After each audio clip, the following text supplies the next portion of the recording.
In this video, we're going to discuss a little bit of background information on E. coli and coliforms. Enterobacteriaceae is a family of gram-negative, facultatively anaerobic, rod-shaped bacteria that do not form endospores. There are over 30 genera of bacteria in this family, including numerous foodborne pathogens. Total coliforms are a subset of the Enterobacteriaceae family. These are defined as bacteria that can ferment lactose with the production of gas at 35 degrees Celsius. These organisms can be found in the environment, including soil and plant materials. The majority of these organisms are non-pathogenic, however, some are. Total coliforms can be used as an indicator for water and food safety. They can come from the same sources as pathogenic organisms and are also relatively easy to identify and usually present in larger numbers than more dangerous pathogens.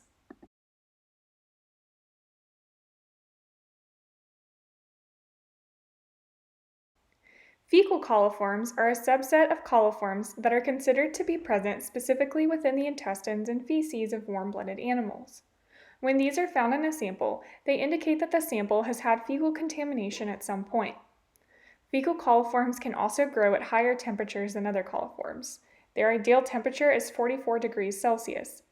Besides Escherichia coli, other fecal coliforms include several other bacterial species, such as Enterobacter cloacae, Klebsiella pneumoniae, and Yersinia enterocolitica.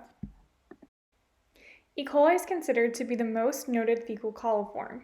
It is also the only organism that is not generally found growing and reproducing in the environment, and is also considered the best indicator of fecal pollution and the presence of pathogenic contamination.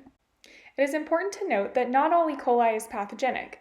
Within E. coli, there's a subsection of pathogenic E. coli.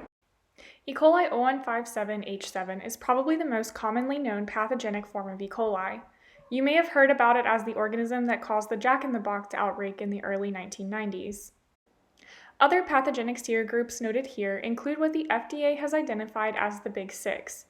These are some of the more commonly noted strains of pathogenic E. coli. However, it's important to note that this list is not inclusive.